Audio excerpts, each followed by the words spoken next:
Chegamos a Llegamos mais um tutorial do alimento a diário. un tutorial más del alimento diario. En esta oportunidad es el volumen 2, el libro 2 del tema general, el único evangelio, el evangelio de Cristo. Y el título de este volumen es Oír con fe, basado en el libro de Gálatas. Lo que vamos a hablar sobre Gálatas. Y Gálatas, la semana 1 es sobre la fidelidad de Pablo en cuanto a la verdad del Evangelio. La verdad del Evangelio está en el capítulo 2, versículo 5, que dice así: a los cuales ni por un momento accedimos a someternos para que la verdad del Evangelio permaneciese con nosotros. Y también en el versículo 14 también menciona la verdad del Evangelio. Pero cuando vi que no andaban rectamente conforme a la verdad del Evangelio, dije a Pedro delante de todos. No voy a continuar leyendo, pero lo importante es marcar sobre la verdad del Evangelio que Pablo colocó en Gálatas. Entonces, esto significa que nosotros debemos defender la verdad del Evangelio. A pesar de que hay mucha presión, no es diferente en nuestros días. En el tiempo de Pablo, en el tiempo de Pedro, aún más siendo que Pablo tenía mucha presión sobre la verdad del Evangelio. No seguir la verdad del Evangelio. Aquí, Gálatas 1:7 nos dice así: no que haya otros, sino que hay algunos que os perturban y quieren pervertir el Evangelio de Cristo. Entonces, la presión aquí por parte de los judaizantes de pervertir el Evangelio de Cristo. Por eso, hermanos, es una lección para nosotros. Tenemos que ser firmes en la verdad de Cristo, del Evangelio, y defenderla. En base a esto, en el diagrama de tiempo que el hermano Pedro en el volumen anterior nos mostró, este diagrama nos muestra que en el año 37 fue la conversión de Pablo. Gálatas 1:18, que nos dice así: después, pasados 3 años, subí a Jerusalén para ver a Pedro y permanecí con él 15 días. Entonces, esta fue la primera vez que Pablo subió a Jerusalén y se ve con Pedro allí. Esto pasado 3 años después de su conversión. Y después, en Hechos 15, ya en el año 50, entonces, Gálatas 2, a partir del versículo 1, Pablo dice así: después, pasado 14 años, subí otra vez a Jerusalén con Bernabé, llevando también conmigo a Tito. Entonces, aquí nosotros vemos que en Hechos 15, ya en el año 50, Pablo y Bernabé subieron a Jerusalén, pero en esta oportunidad, a pesar de que Hechos 15 no habla, pero aquí en Gálatas 2, nos da a entender que Pablo y Bernabé subieron a Jerusalén llevando a Tito. Entonces es interesante porque Tito era griego y allí dice así, versículo 3, Gálatas 2, mas ni aun Tito, que estaba conmigo, con todo y ser griego, fue obligado a circuncidarse. Entonces, Tito no fue circuncidado, diferente de Timoteo, que tenía la madre judía, pero el padre griego. Él fue circuncidado por causa de esta presión de los judaizantes. Pero Tito, gracias a Dios, no fue circuncidado. Vamos ahora a hablar un poco sobre la importancia del compañerismo espiritual. La importancia de Tito. Pablo llevó a Tito y nosotros tenemos que aprovechar las cosas buenas, mostrar quién era Tito, un gran compañero de Pablo. Entonces, vamos a ver. En 2 de Corintios, vamos a 2 de Corintios, capítulo 2, versículo 12 y 13.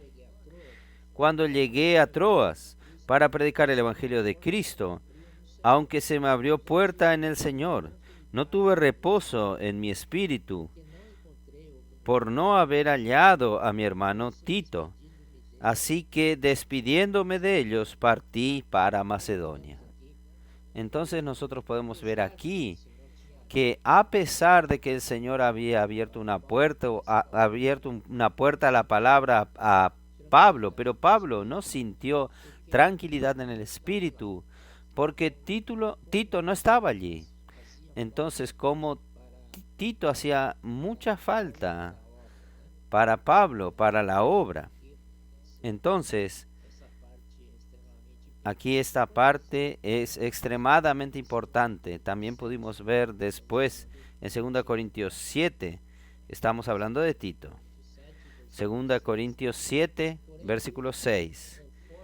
Pero Dios, que consuela a los humildes, nos consoló con la venida de Tito. Miren cómo es importante nosotros tener compañeros espirituales en la iglesia, como este Tito, que cuando Pablo vio,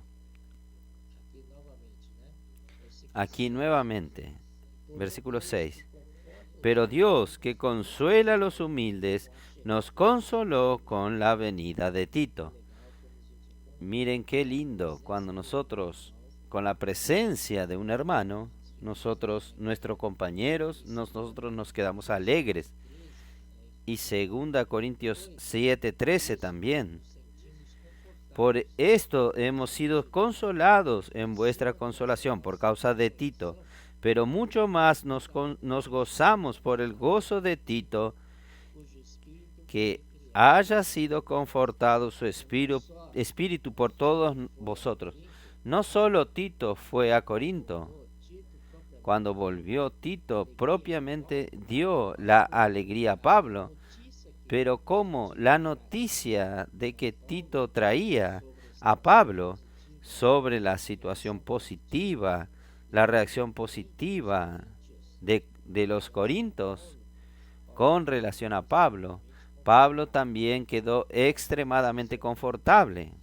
Esto es muy bueno. Y después, aquí hay una palabra, aquí en el alimento diario, que me gustaría leerle a los hermanos. La relación entre los hermanos que cooperan en la obra del Señor es una relación extremadamente armoniosa, llena de complicidad. Puedo dar testimonio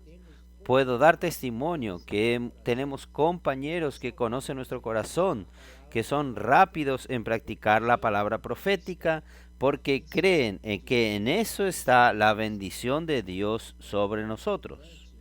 Entonces, ¿cómo es importante nosotros que cooperamos junto en la obra del Señor? Entonces, tener esta relación de complicidad, de armonía, de unidad. Aún sobre Tito, nosotros podemos ver que Tito era muy solidario con Pablo, con su complicidad y fidelidad. En 2 Corintios capítulo 8, 1 al 10, habla de las iglesias de Macedonia. Entonces voy a leer aquí. Son 6 versículos, perdón. Así, hermanos, os hacemos saber la gracia de Dios que se ha dado a la iglesia de Macedonia, que en gran prueba de tribulación, la abundancia de su gozo y su profunda pobreza abundaron en riquezas de su generosidad. Pues doy testimonio de que con agrado han dado conforme a sus fuerzas y aún más allá de sus fuerzas, pidiéndonos con muchos ruegos que les concediésemos el privilegio de participar en este servicio a los santos, y no como lo esperábamos, sino que asimismo se dieron primeramente al Señor y luego a nosotros por la voluntad de Dios. De manera que exhortamos a Tito para que tal como comenzó antes, así también acabe también con vosotros esta obra de gracia. Aquí también Tito fue a la iglesia en Corinto para también hablar sobre ofrendas a los corintios. Y él dio ejemplo, Pablo dio ejemplo de las iglesias de Macedonia, que eran pobres, daban más allá de su pobreza. Sin embargo, ellos abundaron en la generosidad y pidiendo con muchos ruegos para que pudiesen ellos participar de este servicio de riquezas materiales en pro de los santos, de la obra del Señor. Entonces, hermanos, nosotros tenemos un trípode. Tenemos la palabra profética, tenemos la práctica de la palabra profética, que es la aplicación de la palabra profética en nuestro día a día, usando las herramientas. Y el tercer ítem es las ofrendas, propiamente dicho, de riquezas materiales. Entonces, aquí nosotros queremos alertar a los hermanos sobre los inversores del reino. Los inversores del reino fue creado para el avance de la obra de Dios aquí en la tierra, para abrir nuevas puertas para el avance del reino de Dios, para traer la venida de Cristo aquí en la tierra cuanto antes. Gracias al Señor hemos avanzado mucho y hemos visto que la situación contemporánea en el mundo es bastante crítica, bastante crítica. Entonces, vamos a apresurar la venida del Señor usando más las herramientas. Y en el 2 Corintios capítulo 8, 16 al 18 también nos dice: pero gracias a Dios que puso en el corazón de Tito la misma solicitud por vosotros, pues a la verdad recibió la exhortación, pero aun estando también muy solícito por su propia voluntad, partió para ir a vosotros, y enviamos juntamente con él al hermano cuya alabanza en el Evangelio se oye en todas las iglesias. Podemos ver que Tito fue muy útil para Pablo, un gran compañero, y también 2 Corintios 12, 18 dice así: rogué a Tito y envié con él al hermano. ¿Os engañó acaso Tito? ¿No hemos procedido como el mismo espíritu en las mismas pisadas? Pensáis, todos los que cooperan en la obra necesitan seguir las mismas pisadas y estar andando en el mismo espíritu. Esta unidad es muy importante. Y Pablo tiene una relación tan íntima con Tito que Tito, la propia epístola escrita por Tito, capítulo 1, versículo 4, Pablo dice así: a Tito, verdadero hijo en la común fe, gracia, misericordia y paz de Dios Padre y del Señor Jesucristo nuestro Salvador.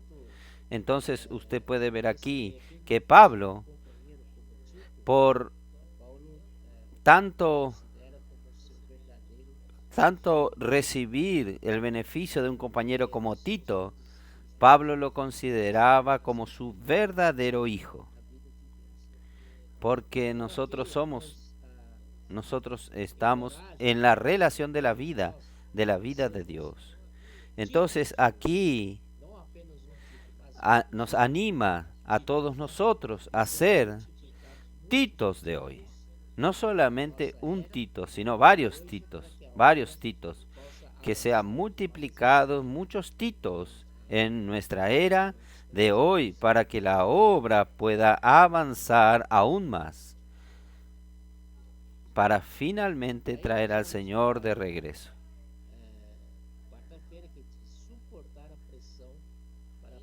Ahí nosotros vamos ahora al día miércoles, que dice soportar la presión, para soportar la presión del Espíritu, la verdad del Evangelio.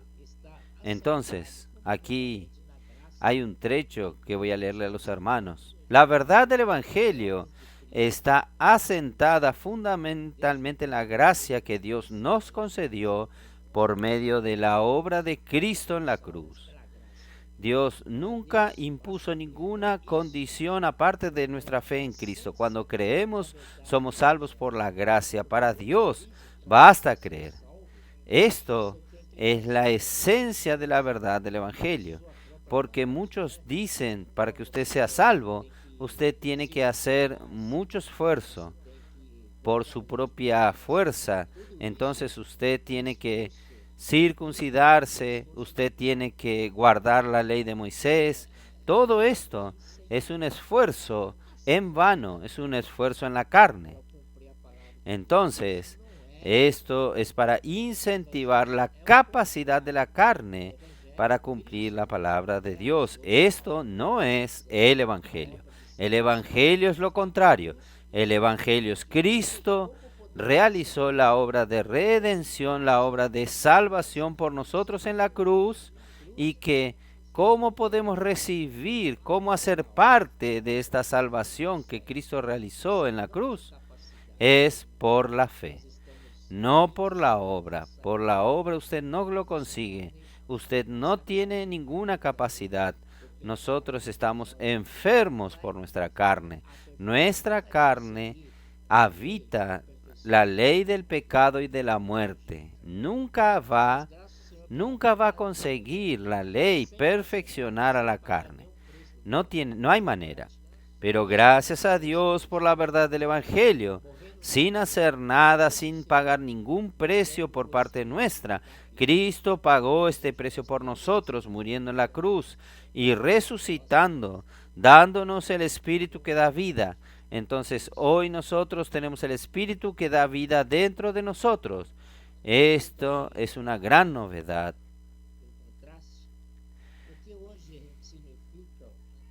Aquí también hay un contraste, marca un contraste. Lo que hoy significa la circuncisión, la práctica de la ley de Moisés, significa parar de depender del Espíritu y del poder que hay en la palabra e intentar perfeccionarnos basado en nuestro esfuerzo natural. En otro sentido, significa hacer la obra de Dios basado en nuestro currículum, entre comillas, de conocimiento bíblico y en nuestra propia voluntad. Esta es la ilusión de todas las religiones. Señor Jesús. Entonces, capítulo 3, capítulo 2 de Gálatas, versículo 3. Mas a un Tito que estaba conmigo, con todo y ser griego, fue obligado a circuncidarse, como ya estaba Tito. Tito no fue obligado a circuncidarse porque Pablo estaba firme. En aquella época, Pablo y Bernabé se mantuvieron firmes sobre la verdad del Evangelio. Entonces aquí tenemos una parte del alimento diario que me gustaría leer. Fue por esto que Pablo y Bernabé y Tito no cedieron a los judaizantes, ni siquiera por un momento, por protegerlos de su tentativa de llevarlos de nuevo a la esclavitud de la ley. Ellos fueron absolutos, tan fieles a esta voluntad, que los judaizantes no tuvieron coraje de constreñirlos. Tito, que era un gentil griego, para que se circuncide. Entonces necesitamos, hermanos, aprender con Pablo esta firmeza. Nunca ceder a la verdad del Evangelio. Entonces, como ya dije, la carne está podrida.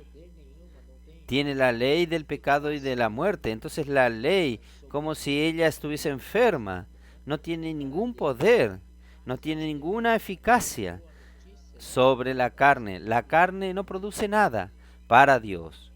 Pero tenemos una buena noticia. Vamos a ver en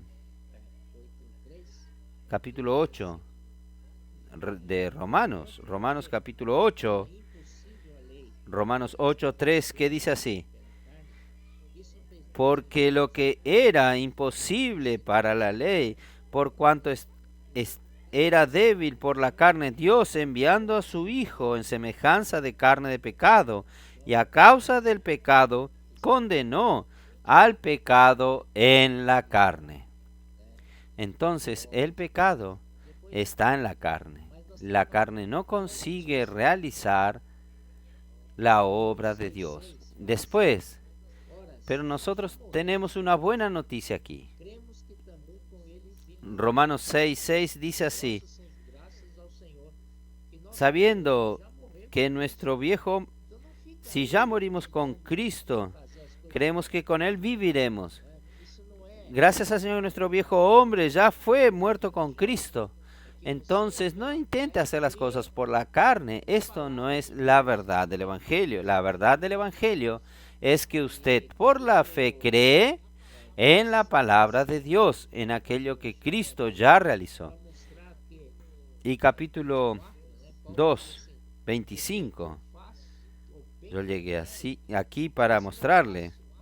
24, Pablo dice así: porque el bien que yo quiero, esto no hago, pero el mal que no quiero, termino haciendo. Entonces, este dilema de Pablo lo llevó a él a estar desesperado. Entonces, 7:24, él llegó a gritar prácticamente: miserable de mí, ¿quién me librará de este cuerpo de muerte? Oh Señor Jesús. Entonces, es nuestra situación. Queríamos hacer el bien, pero no lo conseguimos. La carne que está en nuestros miembros, la ley del pecado y de la muerte, no deja que nosotros hagamos las cosas buenas. Queremos agradar a Dios, pero no conseguimos. La carne no nos deja. ¿Cómo vamos a agradar a Dios viviendo en la carne? Por eso, si vivimos en la carne, no podemos agradar a Dios. Pero Pablo suspiró allí aliviado en el versículo 25 del capítulo 7 de Romanos. Gracias doy a Dios por Jesucristo, Señor nuestro. Así que yo mismo con la mente sirvo a la ley de Dios, más con la carne a la ley del pecado. Más con la carne a la ley del pecado. Ahí él agrega en el capítulo 8. Dice así: ahora pues, ninguna condenación hay para los que están en Cristo Jesús, los que no andan conforme a la carne, sino conforme al Espíritu, porque la ley del Espíritu de vida en Cristo Jesús me ha librado de la ley del pecado y de la muerte. ¿Quién trajo la salvación? Fue la ley del Espíritu de vida que me libró de la ley del pecado y de la muerte. Estamos libres de esto, gracias al Señor. Entonces aquí nosotros andamos en novedad de vida. Capítulo 7, versículo 6, dice así. Romanos 7, versículo 6, dice: pero ahora estamos libres de la ley por haber muerto para aquella en que estábamos sujetos, de modo que sirvamos bajo el régimen nuevo del Espíritu y no bajo el régimen viejo de la letra. Entonces, andando en el Espíritu, usted siempre siempre tiene cosas nuevas. Usted siempre tiene novedades, innovación. Por eso que andando en el Espíritu, el Señor nos dio tantas novedades del Espíritu día a día, que fue creado muchas herramientas. Por ejemplo, herramientas que hoy nosotros practicamos: la palabra profética, coportaje, red de cuidado, el ven y ve, casa de adolescentes, fábrica de vencedores kit, capitanes, intendentes, inmersión, gritos de guerra. Todo esto viene de la novedad del Espíritu. Si fuese en la carne, no hay novedad. Es conocimiento, es doctrina, son cosas improductivas para Dios. Entonces, solo para hablar de la herramienta grito de guerra, gracias al Señor, parece algo tan simple. No, hermano, envuelve a muchas personas. Yo creo que 50 personas que cada semana un grupo de ellos hacen gritos de guerra, después tienen que pasar a revisión y finalmente, no solo revisión en portugués, como revisión en la métrica. No es simple esto. Por eso usted puede confiar en el grito de guerra. Cuando usted lee el grito de guerra de la semana, usted tiene un disfrute del mensaje de la semana que fue dado. Gracias al Señor. Es un mensaje completo si usted lo lee al grito de guerra. Esto es uno de los ítems de la novedad del Espíritu.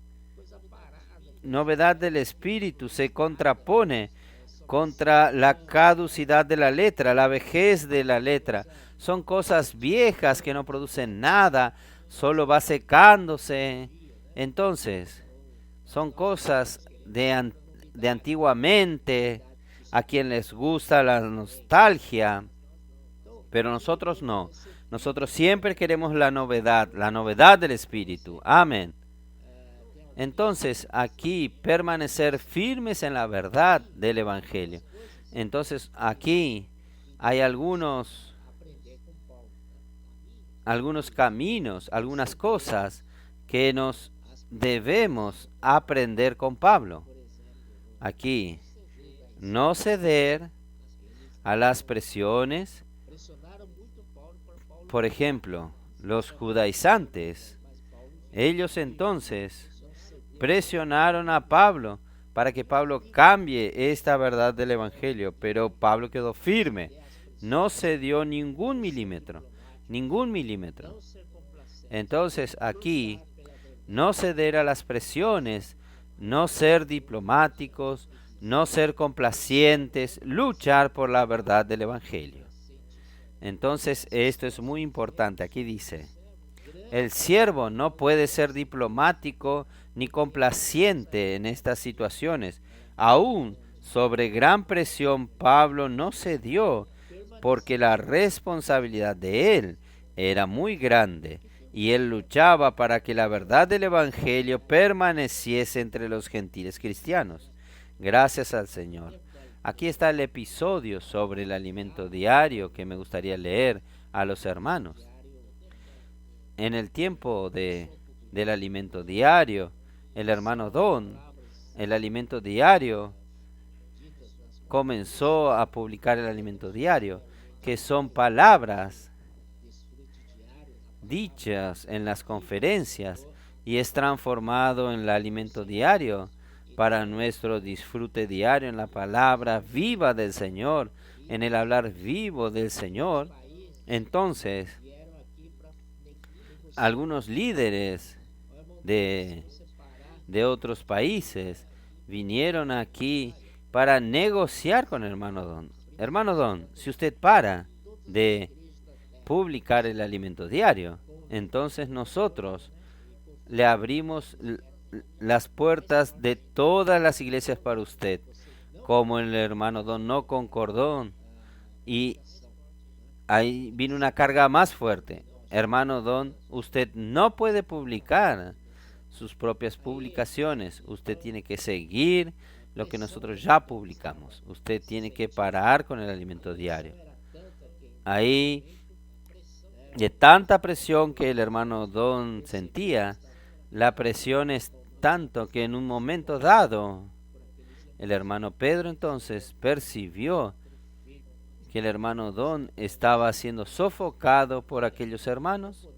Entonces el hermano Pedro entró firme en aquella situación diciendo: hermanos, paren. No podemos parar de imprimir el alimento diario porque las iglesias en América del Sur dependen del alimento diario para proseguir en el vivir de la iglesia. Y la palabra que nos da dirección, la palabra es la que nos da dirección. Cuando él habló esto, ellos pararon de hablar algo más. Gracias al Señor por esta firmeza, porque si no, ¿dónde estaríamos nosotros? Señor Jesús, entonces vamos a volver a Gálatas 2:6.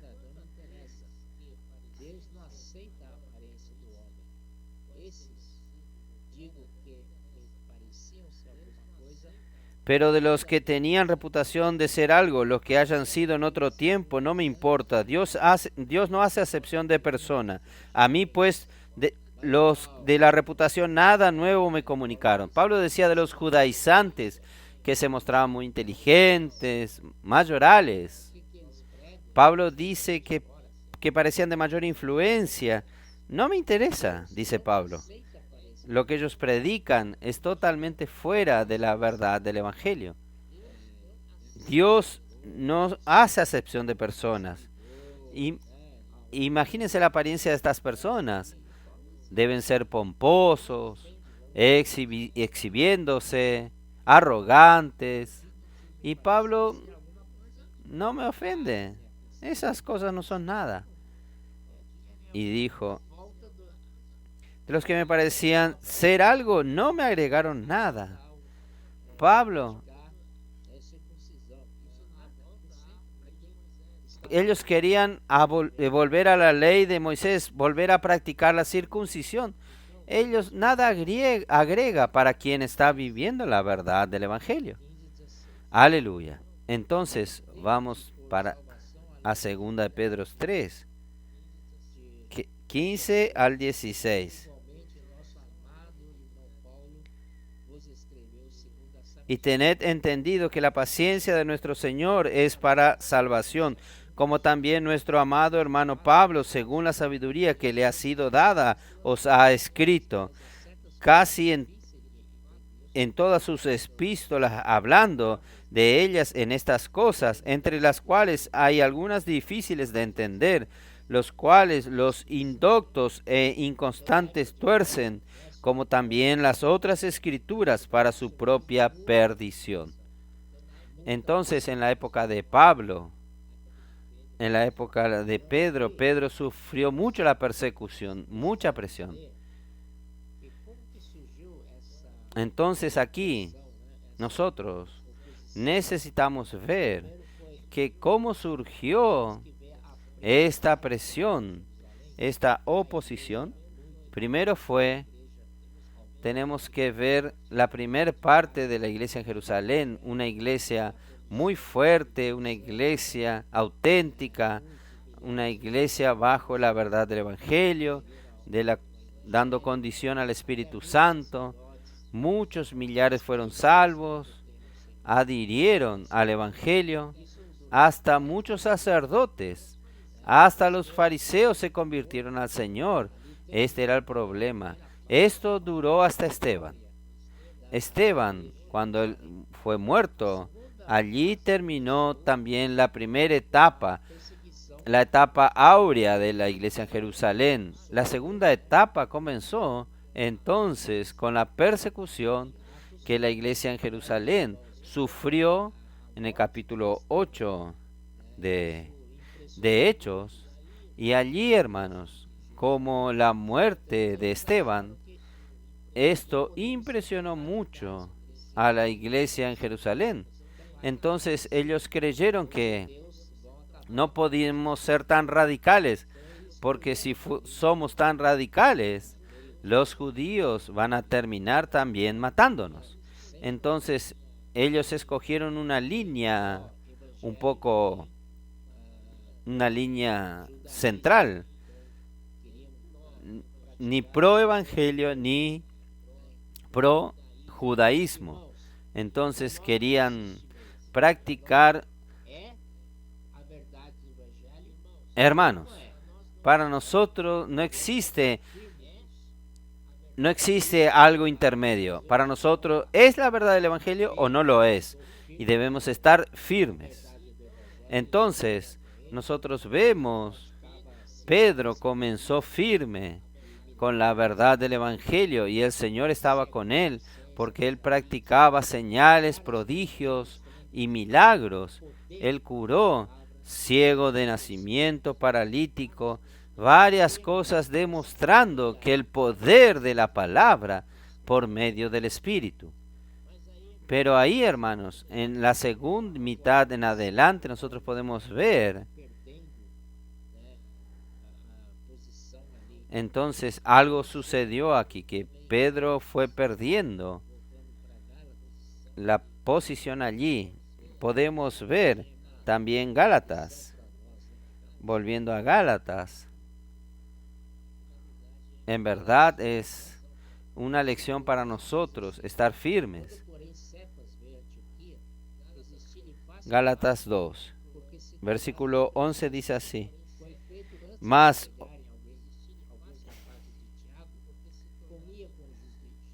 pero cuando Pedro vino a Antioquía, le resistí cara a cara, porque era de contender, pues antes que viniese algunos de parte de Jacobo, comía con los gentiles, pero después que vinieron, se retraía y se apartaba porque tenía miedo de los de la circuncisión. Usted puede ver que Pedro estaba junto en Hechos capítulo 15 diciendo que no podemos colocar fardos sobre los gentiles, porque aquello que no conseguimos realizar ni nuestros padres consiguieron, no vamos a imponer sobre los gentiles, dejarlos libres, porque ya es suficiente creer en el Señor Jesús.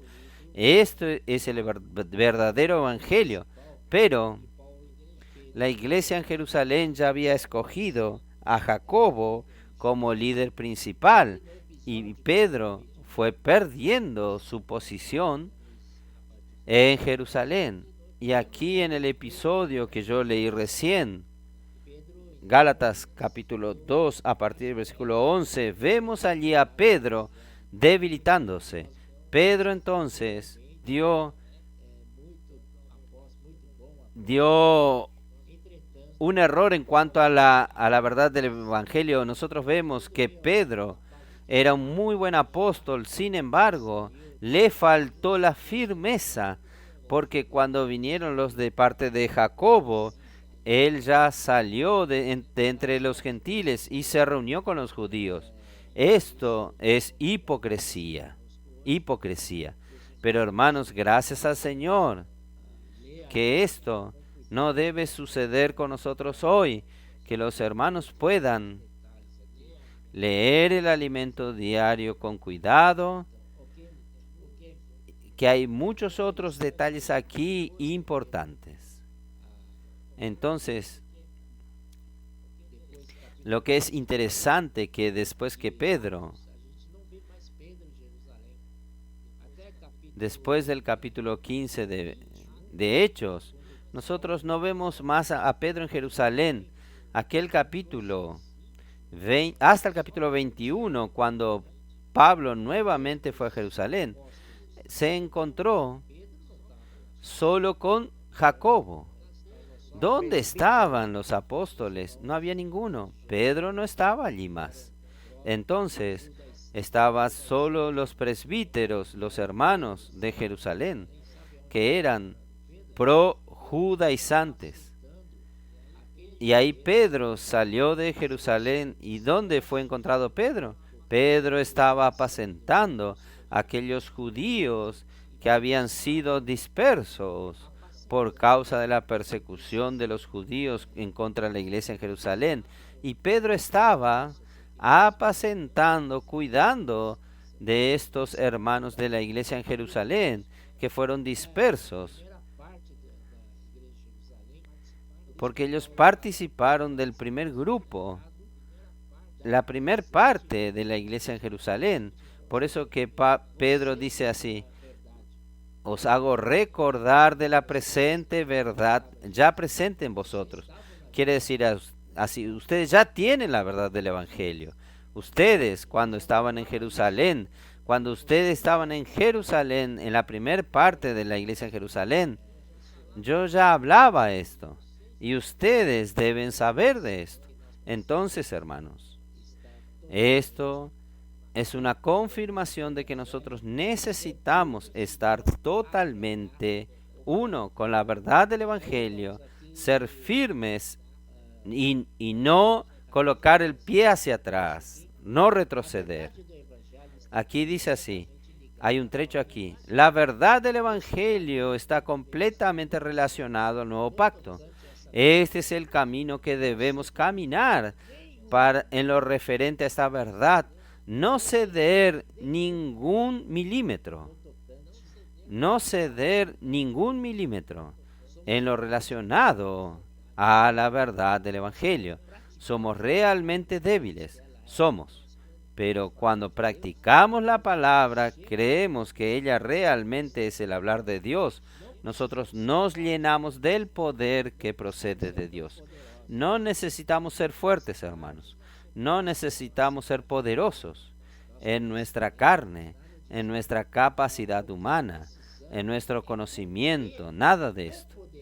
Lo que necesitamos es contener el poderoso en nosotros. Esto 2 Corintios 4:7 dice: tenemos este tesoro en vasos de barro, para que la excelencia del poder sea de Dios y no de nosotros. Amén. Entonces nosotros seamos el portador de este poder, de este tesoro, y no nosotros queriendo ser poderosos. Nosotros no tenemos ninguna capacidad. Entonces es por medio de la palabra que nos energiza y vamos a predicar el Evangelio. Esta verdad del Evangelio será firme en nosotros. Amén.